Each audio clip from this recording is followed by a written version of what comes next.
Il était une fois, il n'y a pas si longtemps, un petit pantin de pêcheur fabriqué à la main avec amour. Le petit pantin vivait une vie modeste à l'intérieur de son petit phare, une maquette où chaque chose était bien à sa place. Il ne déviait jamais de sa routine, brossait ses petites dents de bois, réchauffait la pièce, époussetait son coquillage porte-bonheur et ouvrait grand la fenêtre pour voir le temps qu'il faisait dehors.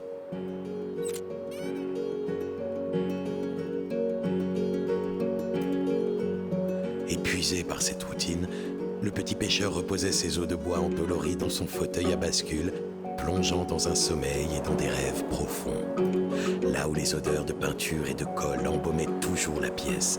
Dans ce monde, tout était simple, tout était à sa place et la marionnette suivait sa routine, rêvant de maquettes.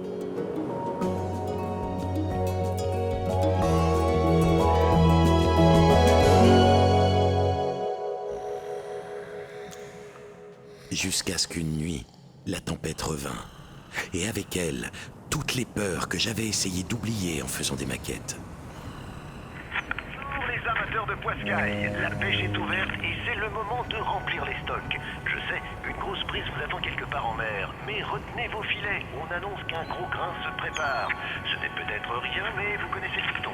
Mieux vaut vivant à terre que perdu en mer. À suivre, une heure palpitante de météo marine en continu et sans interruption, juste après cette courte page de publicité.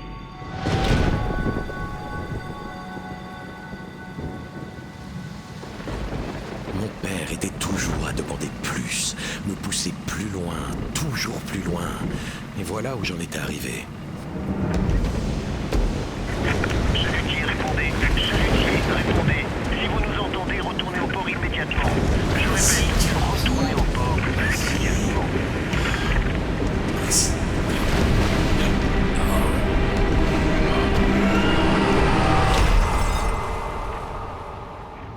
Je n'aurais pas pu tomber plus bas.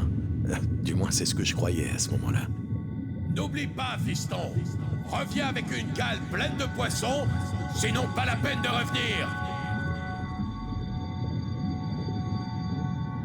Après l'accident, j'ai trouvé refuge dans l'ancien phare.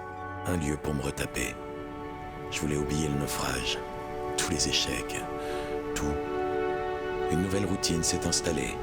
Mais c'était difficile d'oublier que j'avais complètement raté ma vie. Et j'avais beaucoup de temps à tuer dans le phare en attendant que les heures passent. C'est là que je me suis souvenu de la joie de fabriquer des maquettes étant enfant.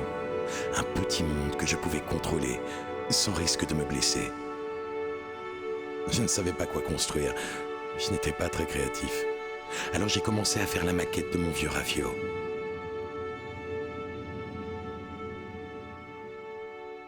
C'était fascinant de voir cette réplique exacte d'un objet réel. Et puis j'ai décidé de faire le vieux phare lui-même, avec tout ce qu'il y a à l'intérieur, jusque dans les moindres détails. Et même une toute petite version de moi-même. Oui, dans cette maquette, j'ai enfin pu trouver ma place.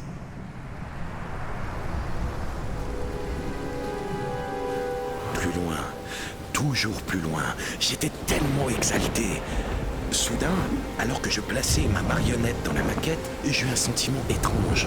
Voilà qu'elle bougeait maintenant, qu'elle me manipulait. Oui, en fait, je pouvais tomber encore plus bas. Parce que je me suis réveillé un jour dans la maquette. Et le petit pantin de pêcheur, c'était moi.